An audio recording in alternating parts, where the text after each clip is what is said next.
Olá, amigos e amigas.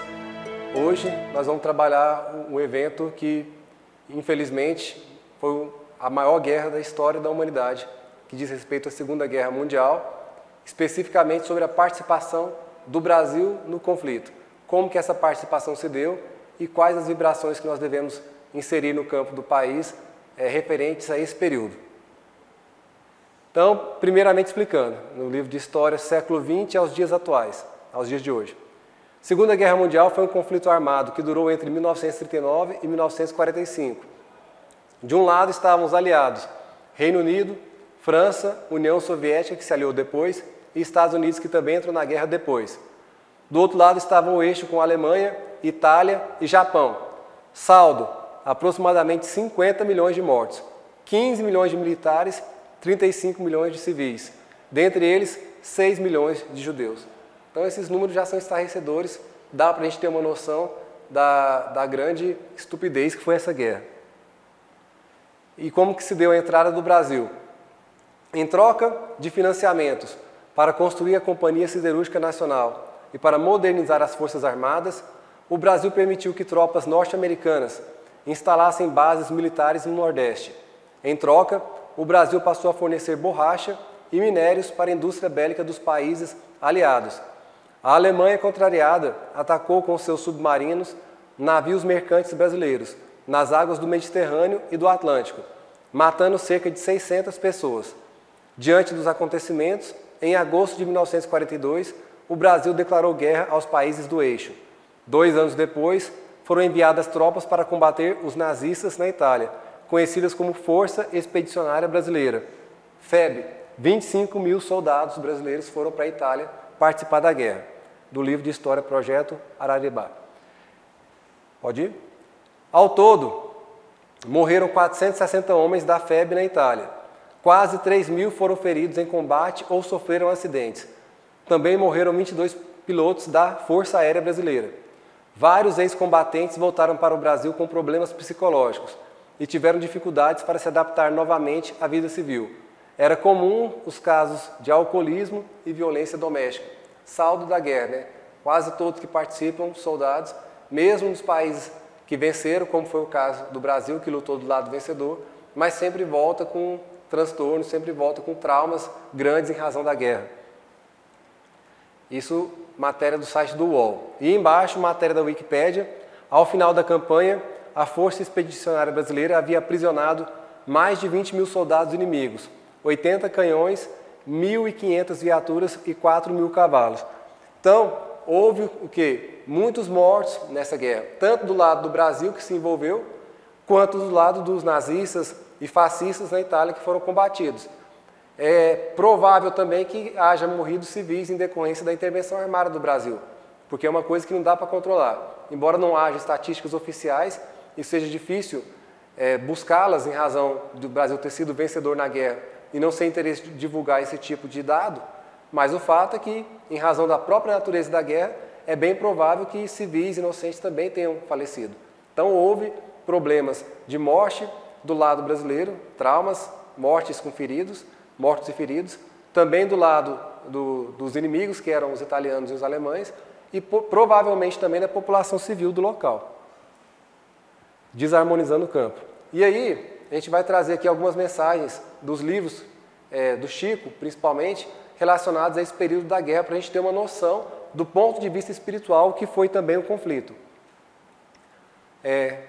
Lá no Nosso Lar, capítulo 24, André Luiz relata: continuamos a irradiar o apelo da colônia em benefício da paz na terra. Companheiros e irmãos, invoquemos o amparo das poderosas fraternidades da luz, que presidem aos destinos da América. Cooperai conosco na salvação de milenários patrimônios da evolução terrestre.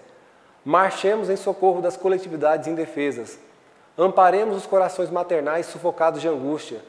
Nossas energias estão empenhadas em vigoroso duelo com as legiões da ignorância. Quanto estiver ao vosso alcance, vinde em nosso auxílio. Somos a parte invisível da humanidade terrestre, e muito de nós volveremos aos fluidos carnais para resgatar prístinos erros. A humanidade encarnada é igualmente nossa família. Unamo-nos numa só vibração. Contra o assédio das trevas, acendamos a luz. Contra a guerra do mal, movimentemos a resistência do bem. Rios de sangue e lágrimas ameaçam os campos das comunidades europeias. Proclamemos a necessidade do trabalho construtivo. Dilatemos nossa fé. Que o Senhor nos abençoe. Isso aí é um relato do André Luiz, que ele presenciou uma comunicação via aparelho semelhante ao rádio de equipe de espíritos da colônia conhecida como Moradia, convocando todos os trabalhadores desencarnados para atuar na guerra, por causa do cenário desastroso ali, bastante agressivo e de muita morte, muita vibração negativa que estava no cenário mundial nesse período. E o Emmanuel também diz, dentro das coletividades da justiça absoluta, que rege o destino das criaturas humanas, não somente a individualidade estão afetos os problemas de reparação necessária pelas provas expiatórias. As coletividades igualmente são objeto dessas provações redentoras. Guardai-vos do mal, para que ele não vos atinja. Lembrai-vos da boa e da má semente.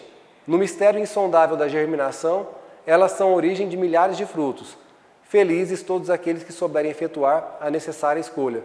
Está lá no livro Deus Conosco, fala sobre as provações coletivas. Essa mensagem, ditada em 14 de agosto de 1936, ele fala especificamente da Guerra Civil Espanhola e todo o cenário de dor que estava nesse período. Essa Guerra Civil foi uma precursora da Guerra Mundial que veio depois. Mas o importante é o quê? É o esclarecimento que ele dá a respeito das provações coletivas, que as nações, assim como povos que cometerem erros coletivos, também estão sujeitas à lei de causa e efeito para poder espiar e reparar isso. E outra mensagem agora do Neio Lúcio. Compreendemos as lutas que atravessam em nós, em nos referindo às dificuldades que cercam a vida atual em todos os setores. Uma guerra, como a que se verificou nos últimos anos, devendo nos lembrar de que este século já suportou 2 movimentos sinistros dessa natureza, desequilibrando a existência da coletividade. As próprias moléstias, embora seja difícil o entendimento de tal realidade, são agravadas nos ciclos evolutivos pelas empresas sangrentas dos homens. O campo vibratório do mundo, principalmente na esfera, onde colocam vocês temporariamente os pés, apresenta inquietante desequilíbrio. O fenômeno de tempestade espiritual é muito mais intenso do que vocês possam supor. Daí a necessidade de acendermos mais fortemente nossas lâmpadas de oração e vigilância. Quem se descuidar nessas horas difíceis pode sofrer mais dolorosas consequências do ciclone que nos rodeia as atividades restauradoras. Sementeira de Paz. Então veja o nível de desequilíbrio. Ele explica até que as doenças são afetadas em razão dessas vibrações e costumam acontecer com mais frequência em razão disso. E que o desequilíbrio é tão grande que pode haver uma total perda de reencarnações por parte de indivíduos e por parte de coletividades. Então chama a atenção e nos faz o alerta para a vigilância e para a tomada de cuidados especiais para prosseguir, mesmo diante de um quadro de intensa dor. Então esse vai ser o foco da oração, porque num período de tanta dor, de tanto sofrimento, de tanta falta de fé, a gente precisa inserir no campo do Brasil vibrações de fé, paz, alegria, fraternidade e vigilância, como colocou na última mensagem do Neio Lúcio. Então às 11 horas nós começaremos, eu aguardo todos vocês, até lá.